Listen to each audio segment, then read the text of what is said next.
Hello and welcome to Rising into Mindful Motherhood. I am so excited for our conversation today. I'll be chatting with Dr. Marina Buksov, who is a functional medicine pharmacist, a health coach, and an herbal educator. Marina guides practitioners to rediscover their passion for medicine by expanding their mind and clinical skills to include natural, holistic, alternative, and herbal medicine. She'll be sharing with us today about how herbs can be used in preparation for pregnancy, during pregnancy, and postpartum. So I'm super excited to dive into all of this. So welcome, Marina. I'm so happy to have you here. Thanks so much for having me, Katie. Awesome. So I would love to just learn how you got to where you are today. So obviously we're both pharmacists. I know that when I was going into pharmacy school, I would have never have guessed that I'm doing what I'm doing now. So why don't you just tell us about your journey and what has inspired you to take this path after, doing something like pharmacy? Yes, so my path was definitely not linear. I started out just going to a straight PharmD program, 0 through 6, just randomly applying and just saying like, well, this will be kind of my backup in case I decide to do this, because I guess I was scared into like saying that or thinking that, you have to decide this from the beginning because it's a 6-year program. So if you're going to commit, it's a long time. It's, 2 more years and you're a doctor. So, and we are doctors of pharmacy, but not MDs. And so I kind of just never really thought about it too much in high school, but my parents had told me, to consider it. My parents are chemists and biologists. So they're like, well, this is a profession that's kind of like ours, but it's a lot more lucrative. So maybe you can consider that. And, I loved chemistry. I loved physics. I loved math. Didn't love biology too much, but I thought that, this is pretty interesting. So let me just apply. And there are only 2 schools in my immediate area. So it was kind of an easy decision. And then I went with the one that had the nicer campus and the better scholarship.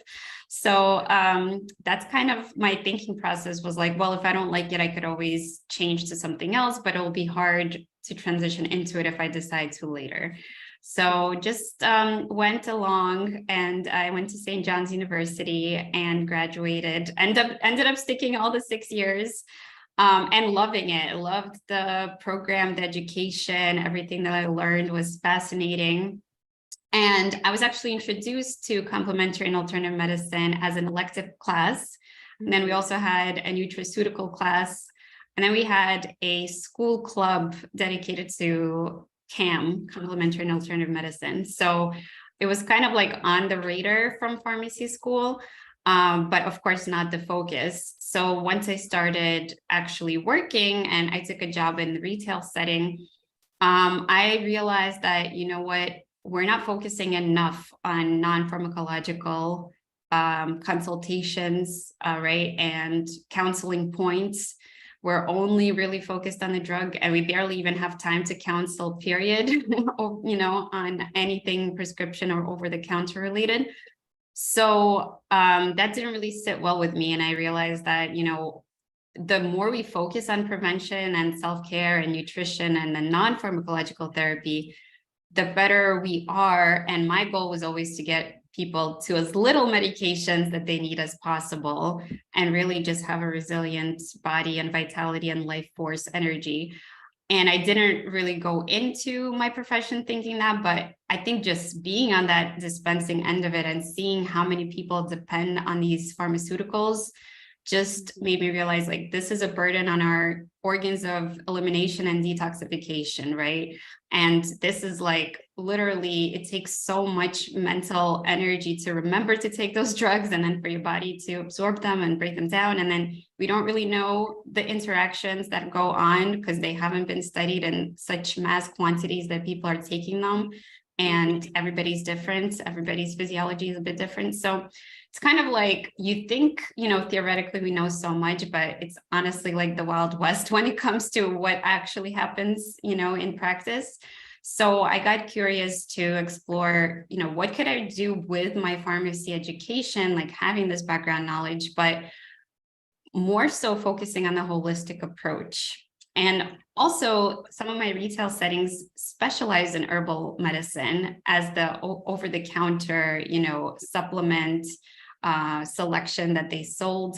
And they had trained clerks that spoke about it. So I was inspired by those pharmacies too, just seeing that, the pharmacy is kind of a place of healing, and you don't only have to focus on pharmaceuticals. You could also counsel people, and you could also specialize in herbs and nutraceuticals and supplements as well. Mm-hmm.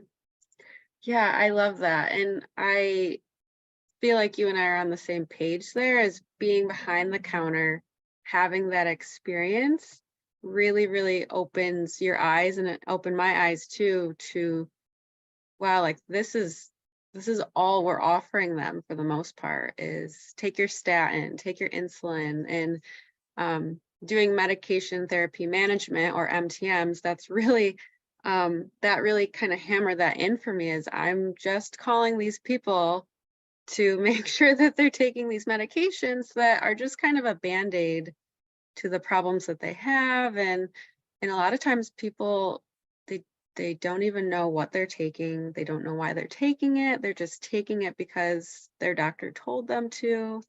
So I totally agree with you on that. And I think a lot of pharmacists are really coming to that realization too.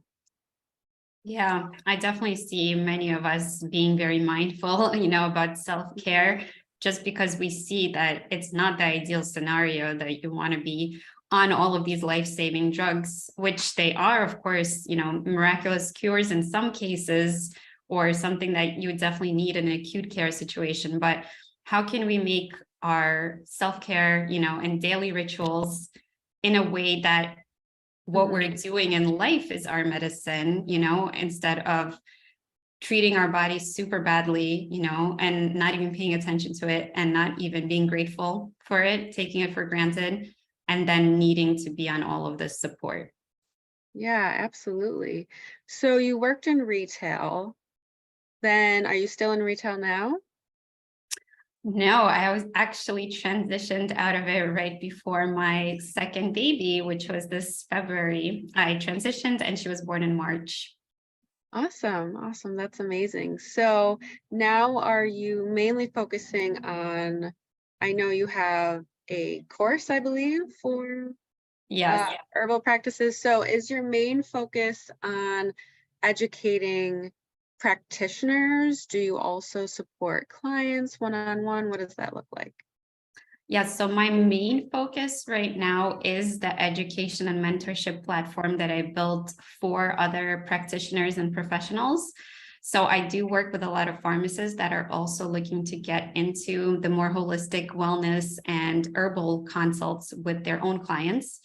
And so I'm using my experience building that out on the side over a number of years, pretty much the past decade, between educating myself first in all of the holistic modalities and herbalism and coaching, and then in actually how to run and market and sell your services. So doing a lot of business mentorship. And finally, I've kind of figured out a method that I can help others achieve this in a lot less time and energy than what it took me, and also in a sustainable way, because doing, freelance things is not always 100% sustainable. So that is what I really help people figure out. And also, just utilize whatever they have going on for them, whether it's a pharmacy background, whether it's a network, whether they're a pharmacy owner, and integrate or offer completely new services or products for their clients. I really love that, because I think a pharmacist learning from another pharmacist about these alternative therapies has a lot of benefit to it than maybe learning from someone who doesn't have the pharmacy background, because you have that pharmacist mind that we have, and you're able to combine the two, like the Western medicine and the alternative medicine together. So I'm sure that makes it a lot more easier to kind of digest. I'm just thinking of myself as like a pharmacist going through this. So I think that that's really important. And I know I heard from a fellow colleague who just finished your course over the summer, and she said it was so amazing. And it's definitely something I'm interested in learning more about. She did say that there was like a women's health or reproductive section. Is that something you could kind of tell us a little bit more about? Yeah, absolutely. So I have been definitely interested and working in the past with clients, and I still do actually take clients. I am part of a functional medicine team where I do see one-on-one clients. I don't like to say patients, I just like to say clients, just because it doesn't reinforce the idea that, you know, if you're a patient, you're sick.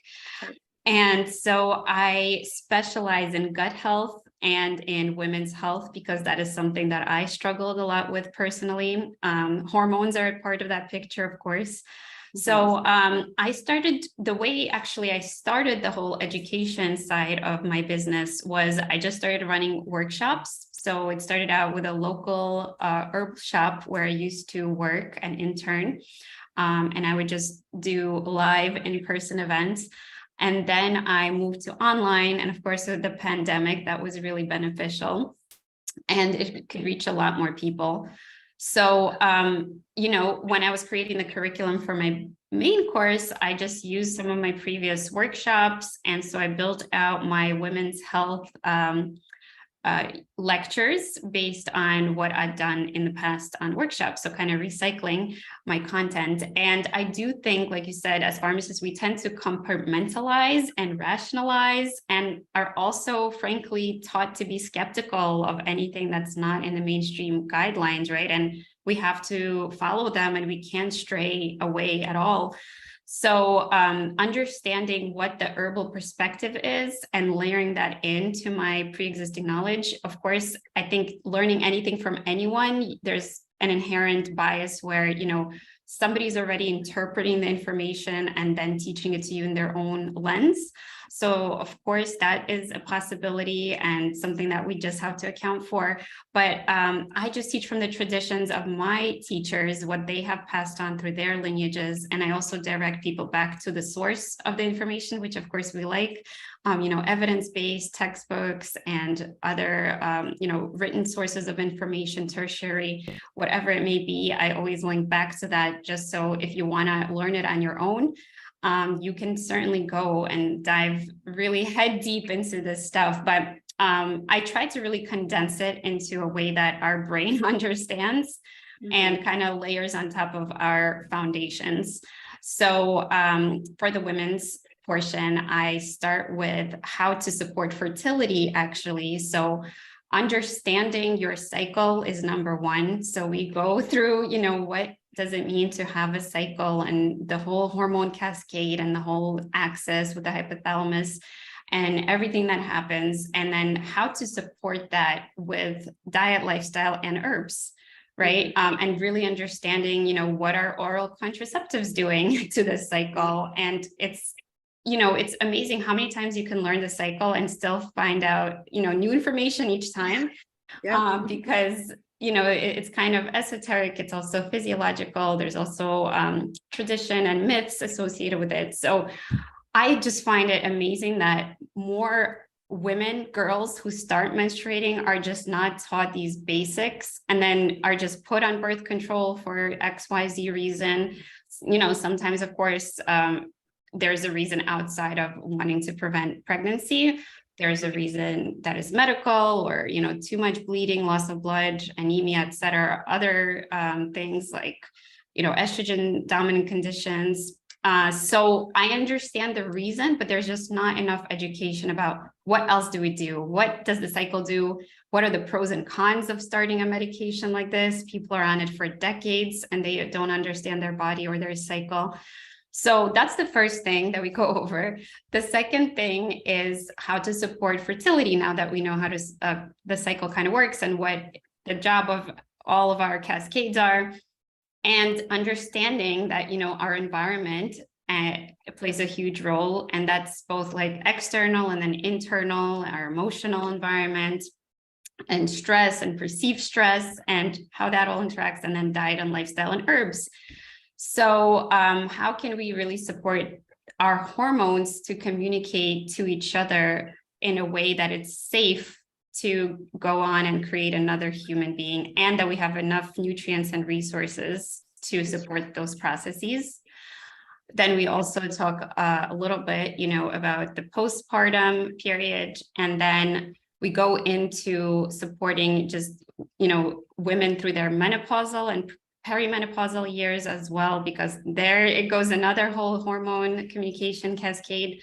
So, just really understanding like that the body is intelligent and wise, and what we need to do is really just get out of its own ability to self-regulate and just give it enough nutrients and resources and ways that it can, self-regulate and detox and have everything it needs for the processes that go on. Mhm.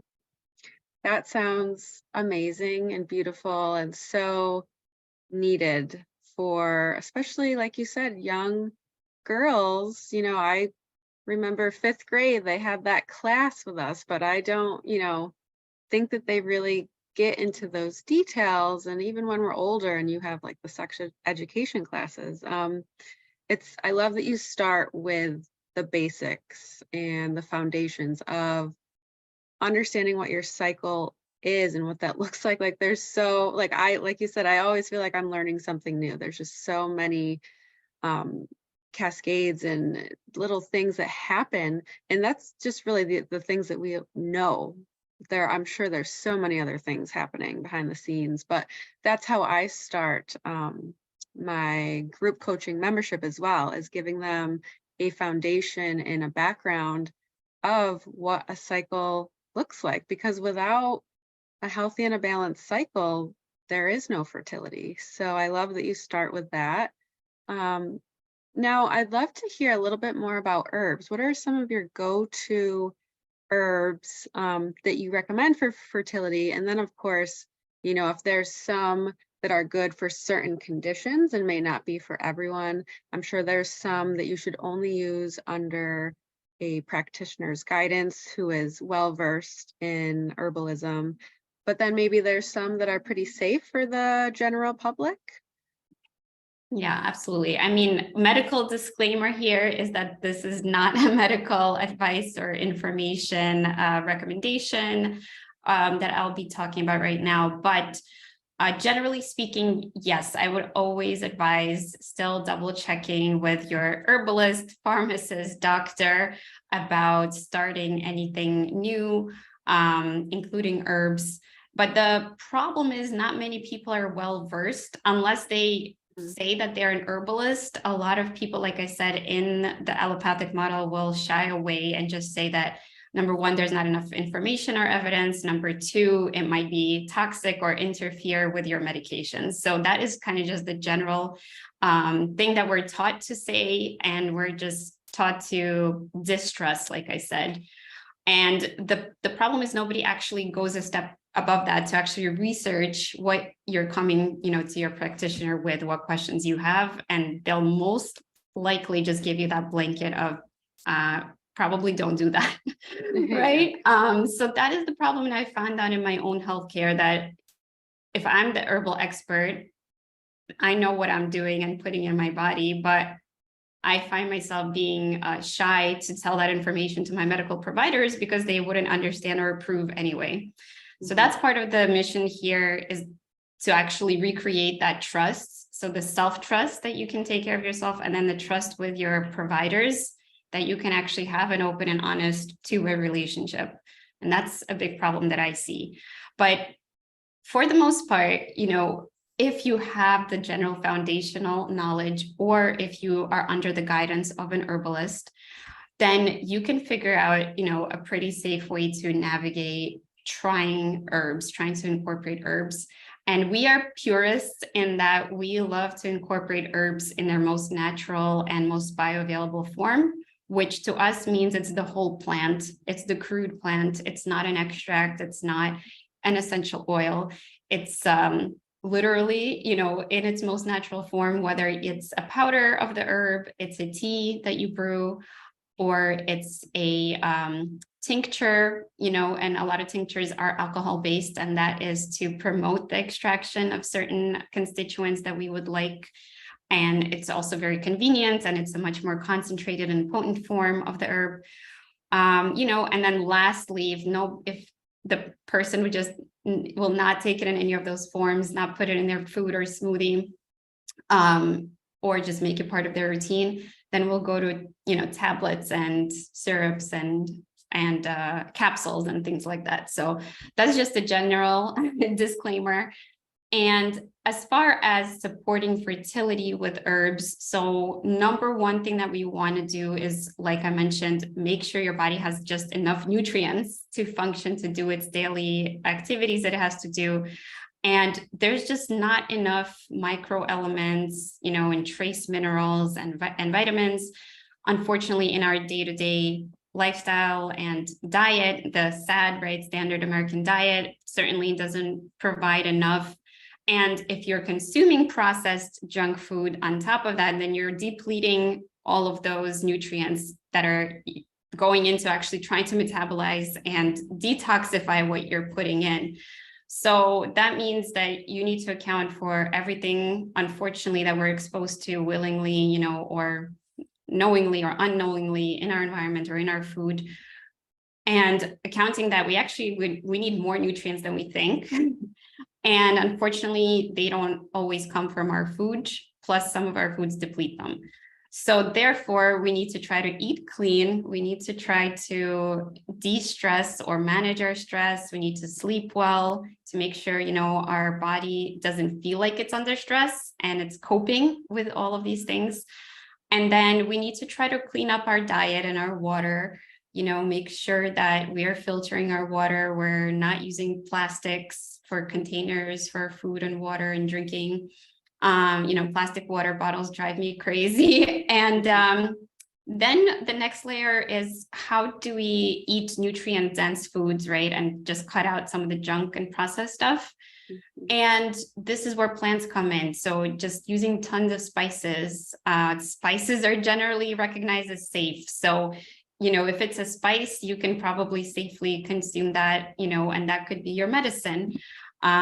Seaweed is, supportive for iodine for your thyroid, and proteins, making sure you're having high quality proteins. Try to shop organic to decrease your pesticides. Medicinal mushrooms are amazing, and you can pretty much start out with any medicinal mushroom. They're generally safe. I would probably just say, if you are pregnant or lactating, there will probably be some online source saying that it's not safe. So, take this with a grain of salt, and again, consult with your own practitioner. But for the most part, medicinal mushrooms are considered to be super safe and really a superfood. Berries, right? Whether it's like an herbal berry or actual berries that we are used to eating, like blueberries, blackberries, they are amazing superfoods. Vitamin C rich foods, vitamin B, like the ton of B vitamins, iron rich foods.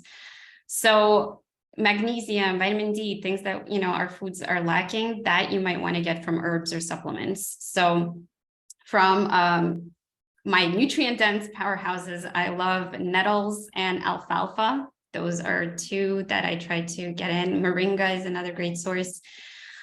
And then the second thing that we want is to allow our body to detoxify, right? And optimize the detoxification, whether it's from xenoestrogens or, your hormones are out of whack from the androgen perspective.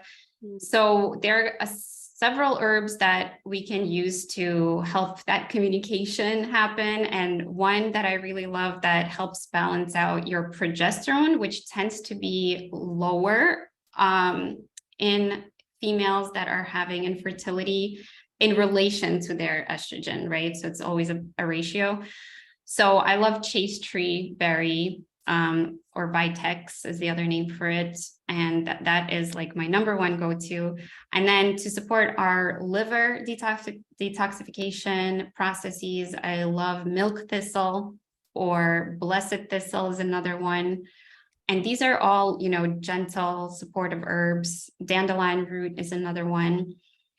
And one plant that has been historically used even throughout pregnancy and is known to be safe is raspberry leaf.